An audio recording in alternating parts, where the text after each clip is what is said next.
자, 안녕하십니까. 2023년 11월 15일 날 수요일 경제 뉴스 한번 살펴보도록 하겠습니다. 자, 정치권 뉴스긴 한데 어떻게 보면 정치권 뉴스죠.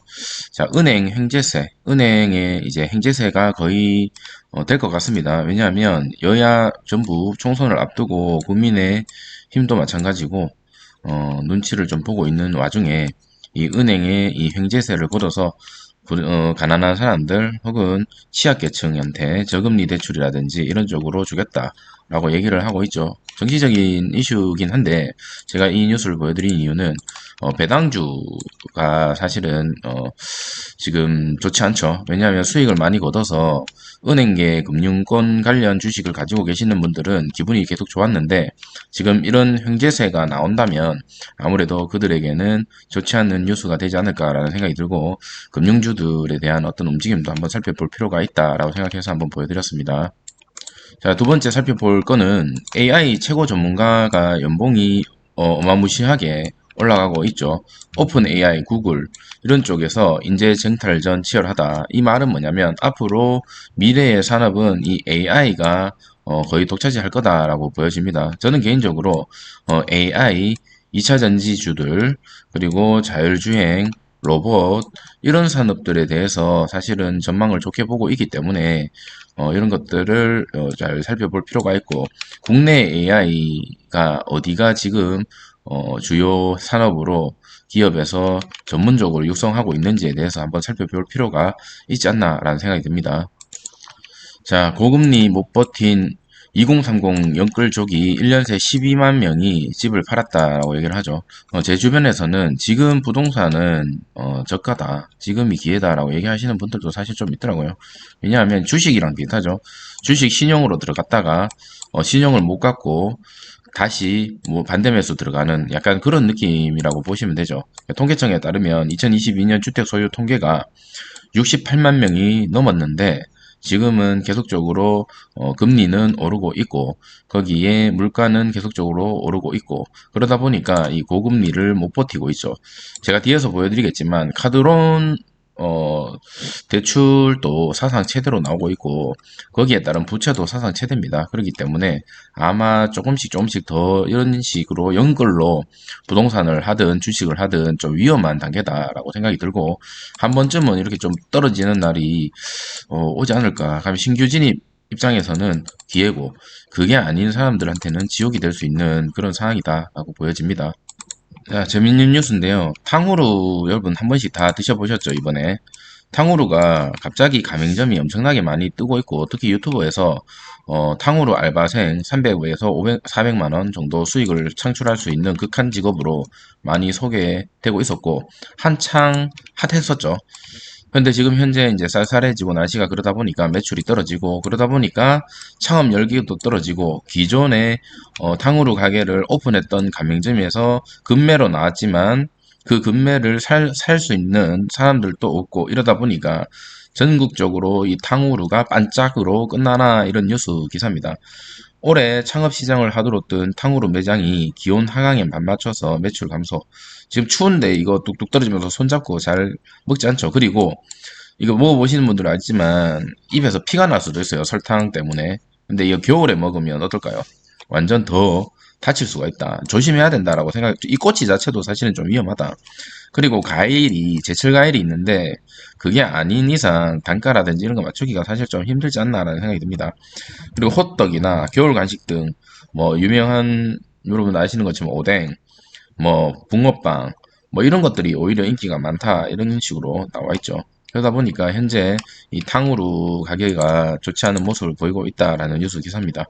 예, 저는 이거 보면서 느낀 게 뭐냐면 누군가가 이렇게 성공을 하고 다들 따라갈 때 그때가 위험하죠. 왜냐하면 점유율이 점점점 늘어나고 어느 순간 레드오션이 돼버리면 이런 식으로 떨어질 수밖에 없는 그렇게 될 수밖에 없다라고 생각이 되고 초반에 뭐든지 뭐 주식이든 부동산이든 이런 사업이든 어떤 특정한 소수를 제외하고는 타이밍이 있는 것 같습니다. 정말 인생은 타이밍이다라는 생각이 듭니다.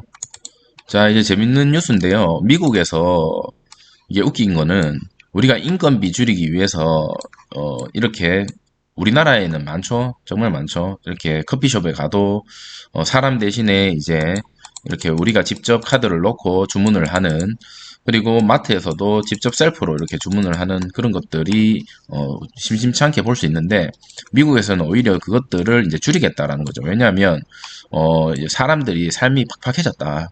돈도 많이 못 벌고 이러다 보니까 좀도둑이 많이 늘어나고 있다라고 표현을 하고 있습니다. 좀도둑이. 그러니까 계산대에 가가지고 이런 식으로 있죠. 예를 들면 셀프 계산대에서 과일이나 채소를 구매할 때 바코드를 잘못 눌렀다. 이 바코드를 잘못 눌렀는 게 진짜 잘못 눌렀는 건지 아니면 일부러 잘못 눌렀는 건지 알 수가 없다는 거죠. 유기농 당근 올려놓고 가격이 더 싼 일반 당근으로 계산하는 경우가 많다라는 거죠. 우리나라에서는 이 셀프 계산이라든지 아이스크림, 무인 아이스크림 이런 것들이 어느 정도 좀 가능한데, 이 외국에서는 사실 그렇게 하면 다 털린다. 다 털린다라고 보여줍니다. 전 세계적으로 인플레이션 기승을 부리면서 셀프 계산대의 허점을 활용한 좀도둑이 증가했다.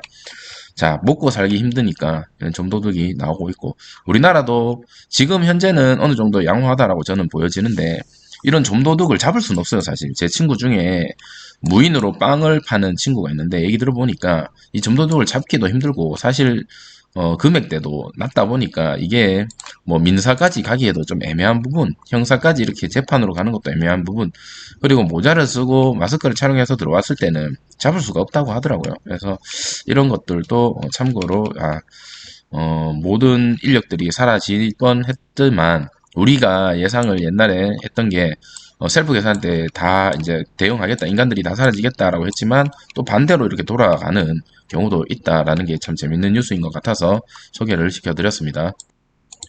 자, 국내에 지금 카드, 이제 우리가 이제 대출을 받을 때 1금융권에서 대출을 받고 거기에서 신용이 안 되는 사람들은 2금융권으로 가죠. 2금융권에서도 안 되면 어디로 가요?